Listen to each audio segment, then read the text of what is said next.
Nós vamos então refletir um bocadinho sobre este tempo que começou ontem, o tempo do Advento, para percebermos um bocadinho o que é que ele significa na Igreja, mas também na nossa vida.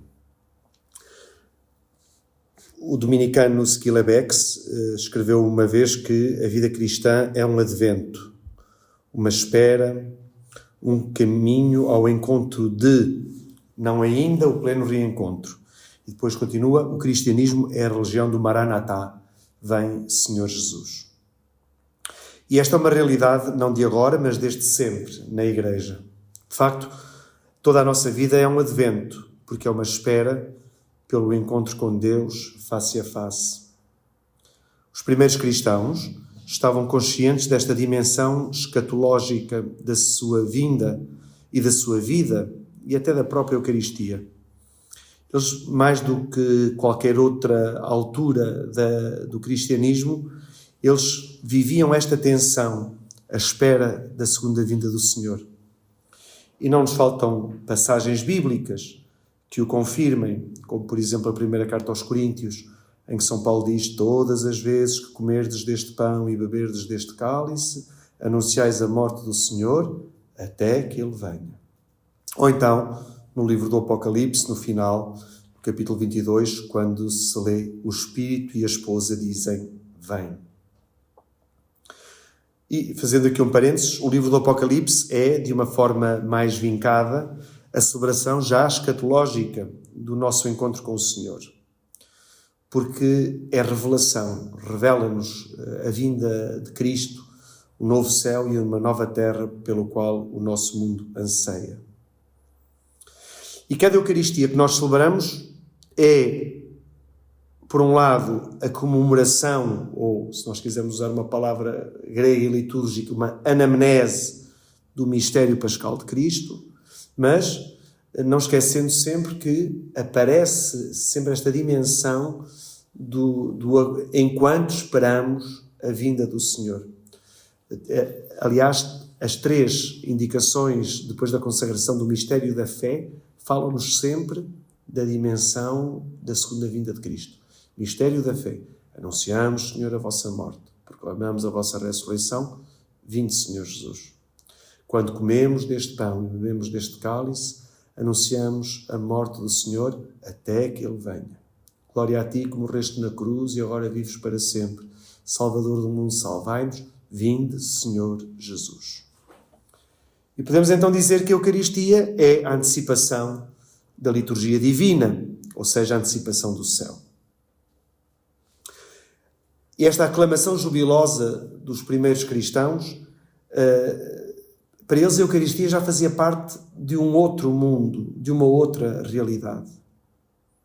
Há um livro muito antigo, catequético, mas também litúrgico, a Didaquê dos Apóstolos.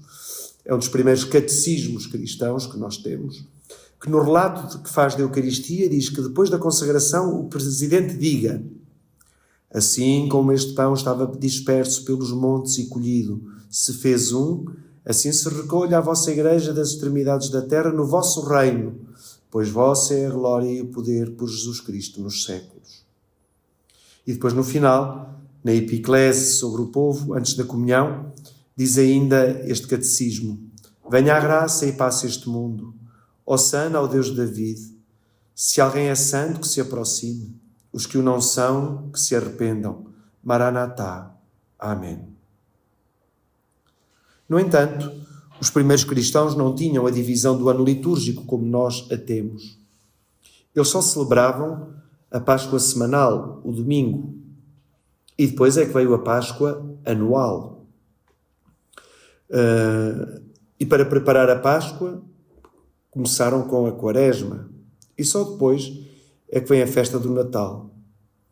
E porque é uma festa importante, mas tardia, nós só temos relato da celebração litúrgica do Natal pelo século IV, também a Igreja decidiu que esta solenidade se prepara com o Advento e se prolonga com o tempo do Natal, que dura até ao batismo do Senhor. E assim, é só a partir do século IV que nós começamos a ter a ideia de um ano litúrgico, com uma estrutura mínima, que tem 2 ciclos principais. Um tempo de preparação e um tempo de prolongamento. Temos então a Páscoa, com um tempo de preparação, que é a Quaresma, e um tempo de prolongamento, que é o tempo pascal. E temos o ciclo do Natal, com um tempo de preparação, que é o Advento, e o tempo do Natal, que é o batismo. E como dizia ontem na missa, aqui o grande problema em relação ao Natal é nós fazermos do Advento um pré-Natal. E aqui o pré-Natal com o sentido de antecipação do Natal. O Advento não é a antecipação do Natal, é a preparação para o Natal. Se bem que os tempos de preparação não têm valor em si próprios, porque eles estão em função da solenidade ou do mistério que se celebram, eles não perdem força, porque exatamente preparam para essa celebração. Portanto, o ano litúrgico situa-se à volta destes 2 grandes ciclos, ciclo da Páscoa, ciclo do Natal. E depois temos a parte pedagógica ou didática da Igreja, que organizou o ano litúrgico a partir da Páscoa, que é o centro da existência cristã e o cúmulo de todo o ano, e onde tudo se encaminha. O Advento, o Natal, a Quaresma, e tudo ganha sentido. O tempo pascal, o Pentecostes, e depois o tempo comum que termina com a festa de Cristo Rei, que lembra exatamente a segunda vinda de Cristo. Por isso a Igreja celebra os grandes aniversários da vida do Salvador na sua ordem histórica. Apesar de ser mais importante a Páscoa do que o Natal, a Igreja celebra de uma forma cronológica, primeiro o nascimento e depois a morte. E com o Advento, a Igreja começa um novo ano litúrgico. Esta palavra Advento é uma palavra que foi cristianizada, não foi inventada pelos cristãos. Ela já existia na cultura grega e romana. No grego, parousia, no latim, adventus, que significa chegada. Na cultura grega, era entendido esta parousia como a vinda anual da divindade ao seu templo. Era o dia em que se comemorava a vinda do Deus ao templo a ele dedicado. E na cultura romana era o tempo dos preparativos imediatos do imperador, também ele investido de atributos divinos, ao visitar uma cidade. E então a essa comitiva e a esse tempo de preparação para o imperador chegar à cidade, dava-se o nome de Advento. Os cristãos adotaram esta palavra, cristianizaram-na e deram-lhe estas conotações. Chegada, vinda, mas sempre numa atitude de preparação. A primeira notícia que nós temos sobre o Advento, como tempo de preparação para a celebração do nascimento de Jesus, é do século IV. É Santo Hilário de Poitiers, que fala de um tempo de 21 dias de preparação. Diz ele, a nossa Santa Mãe Igreja prepara-se cada ano para a vinda do Salvador através destes tempos misteriosos de 3 semanas. Pensa-se que este tempo começava no dia 17 de novembro e acabava no dia 6 de janeiro. Um século depois, século V, no Ocidente, o Advento ganha um novo sentido e um novo espaço de tempo. É a preparação para a festa do Natal e dura, igualmente que a Quaresma, dura 40 dias. Desde o dia de São Martinho até ao dia de Natal.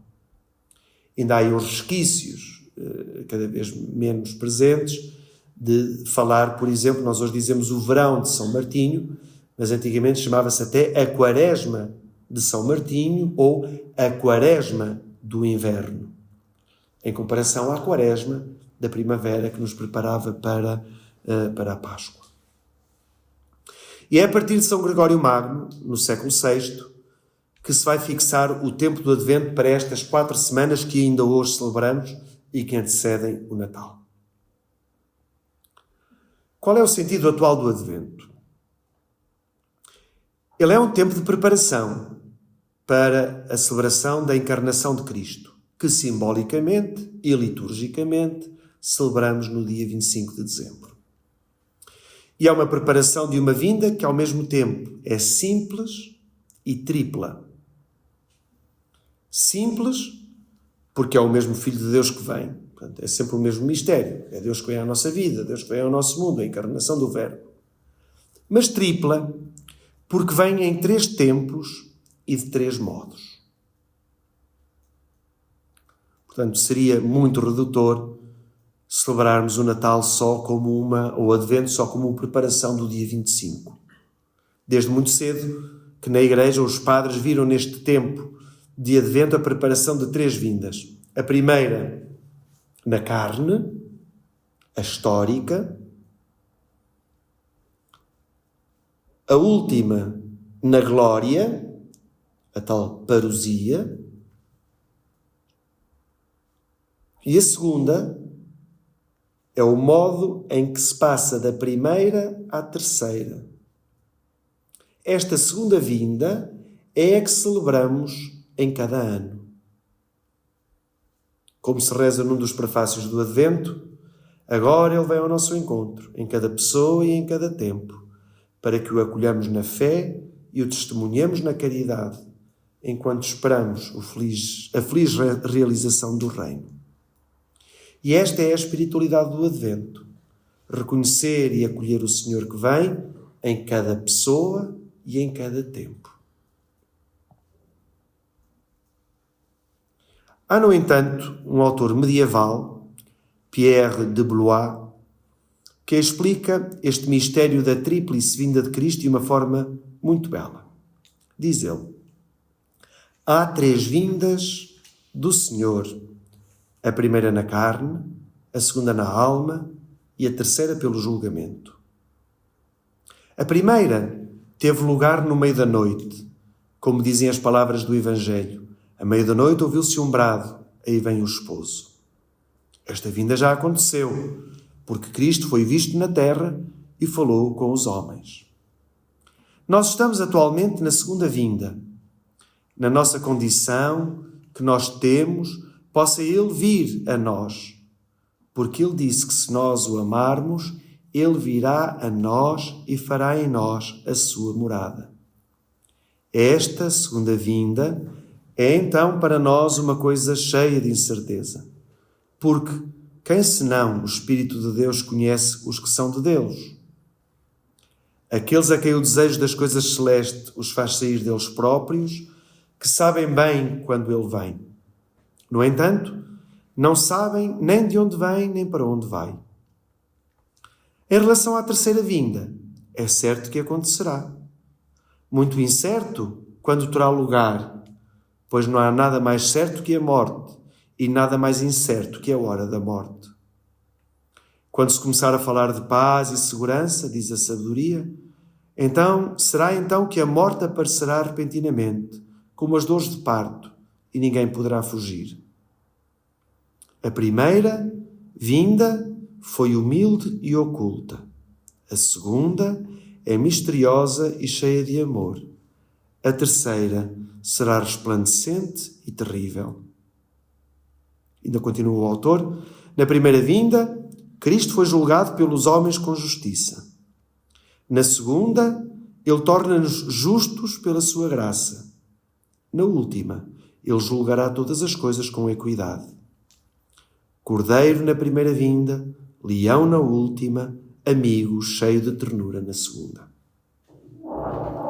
É sobretudo na liturgia que se sente a espiritualidade deste tempo. Despertar em nós o desejo para a incomensurável bondade de Deus que pelo seu Filho vem em nossa ajuda. É um tempo de ausência. Há aqui uma grande diferença entre a penitência da Quaresma e a ausência do Advento. Não são, apesar de não haver flores na igreja, apesar dos paramentos serem roxos, apesar de não se cantar o Glória, são por motivos diferentes. A Quaresma assume nitidamente uma dimensão penitencial. No Advento é como se fosse um jejum. É nós estarmos à espera. Esta angústia de alguém que nos vem visitar e que nunca mais chega. E por isso o Advento tem este objetivo de despertar em nós o desejo para a bondade de Deus que pelo seu Filho vem ao nosso encontro. É um tempo de ausência para depois vir a abundância. A ausência dos sinais de festa, as flores, o glória, a cor roxa. Sinais exteriores não de penitência, mas de concentração no essencial. Ou seja, preocuparmos-nos em preparar o interior. Nas palavras de Dom Guéranger, que foi um grande liturgista do século XIX e criador do movimento litúrgico, diz ele: de facto, o Glória, cântico angélico, só tem sentido em Belém, sobre o presépio do menino Deus, que é o príncipe da paz. A língua dos anjos ainda não se soltou. A Virgem ainda não depôs o seu divino fardo. Não é ainda o tempo de dizer verdadeiramente glória a Deus nas alturas e paz na terra aos homens de boa vontade. O roxo é usado na Igreja para os tempos de tristeza, que podem ser os de penitência, a Quaresma ou dos defuntos. No Advento, usa-se com o misto de tristeza e de esperança. Tristeza porque o Senhor ainda não chegou, como se lê no livro dos Cânticos, do Cântico dos Cânticos. No meu leito, toda a noite, procurei aquilo que o meu coração ama. Procurei-o e não o encontrei. Vou levantar-me e dar voltas pela cidade. Pelas praças e pelas ruas procurei aquele que o meu coração ama. Procurei-o e não o encontrei. Esta tristeza. Mas também a esperança, porque sabemos que Ele vem. Vem, Senhor Jesus, Maranatá, o grande refrão que a Igreja mais canta e reza ao longo deste tempo. No entanto, este tempo não é penitencial. E há um pormenor. Ao contrário da Quaresma, a Igreja não deixa de cantar Aleluia. O Aleluia canta-se e diz-se no Advento. Este cântico alegre, louvai o Senhor, lembra-nos a alegria de ter Deus connosco, que a alegria supera a tristeza e que aquela noite santa será mais brilhante que o mais brilhante dos dias. Também na liturgia da palavra há uma grande interioridade e contraste entre o Advento e o Natal. Durante o Advento, o Verbo ainda não encarnou. Será com as palavras de Isaías e de outros profetas que nós pedimos que Ele venha. A Virgem revela os mistérios que precedem o nascimento do seu Filho. A Imaculada Conceição, a Anunciação, a Visitação. João Batista ainda não apresenta o esposo à esposa, mas diz à multidão que a sua missão é preparar o caminho para a vinda do Messias. No Natal tudo muda. Os profetas cantam o nascimento do Salvador que Maria nos dá e João Batista dá testemunho dele diante dos homens. Vale a pena nós aprofundarmos um pouco a liturgia da palavra, sobretudo olhando para estes três grandes personagens do Advento: Isaías, João Batista e Maria. Isaías é um profeta que nasceu 600 anos antes de Cristo. Num dos seus discursos ao rei, disse uma frase que já anunciava o nascimento de Jesus. Isaías 7,14. Eis que uma virgem vai conceber e vai dar à luz um filho que se vai chamar Emanuel. Os cristãos, desde muito cedo, chegaram à conclusão que este Emanuel, este Deus conosco, era Jesus e que esta virgem era Nossa Senhora. Depois, João Batista Foi ele que preparou o caminho para Jesus. Ou seja, preparou os corações das pessoas para poderem acolher Jesus e a sua mensagem. Era um homem austero e que dizia: preparai o caminho do Senhor, convertei-vos. E uma vez, ao ver Jesus, João Batista reconheceu nele o Cordeiro de Deus. E Maria, que nos aparece no quarto domingo do Advento, é uma pessoa central neste tempo. Porquê? Porque foi ela que trouxe no seu seio a Jesus.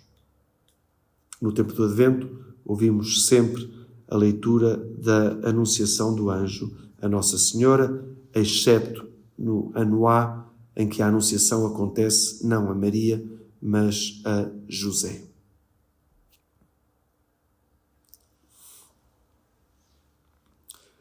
Por isso, nós podemos então perceber ou ver melhor como é que o Advento pode ser agora vivido por nós. Antes de mais, como um tempo de espera e de esperança, de paciência e de serenidade.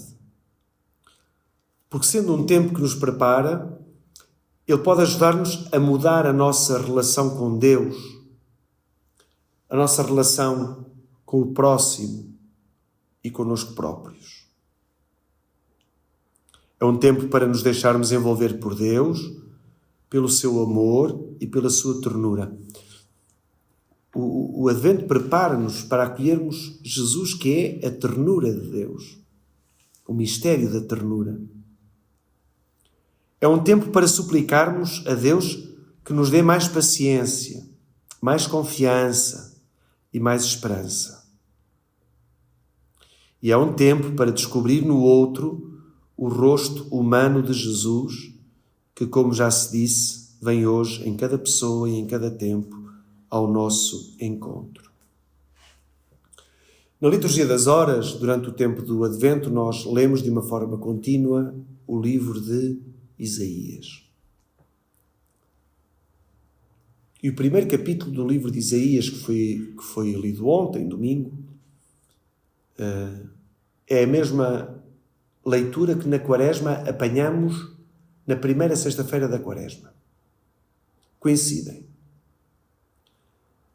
E quem leu ontem, ou quem sabe de cor o capítulo 1 do livro de Isaías, vê como é que Deus fica enjoado com a maneira como os crentes se dirigem a Ele.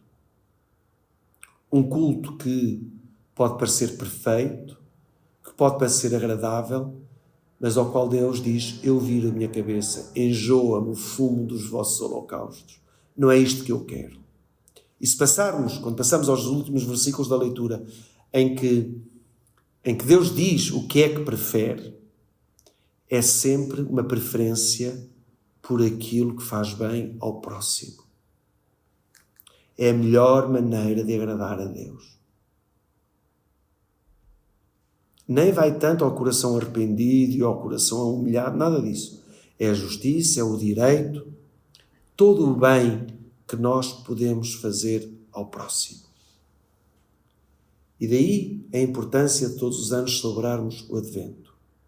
Porque não é só o amor de Deus, que historicamente nós podemos celebrar mais no Natal pela sua ternura, não é só a misericórdia de Deus que Deus vai usar para connosco no dia da sua vinda, mas é a misericórdia que Deus nos pede em cada ano e que nos recorda em cada Advento para nós a praticarmos no próximo.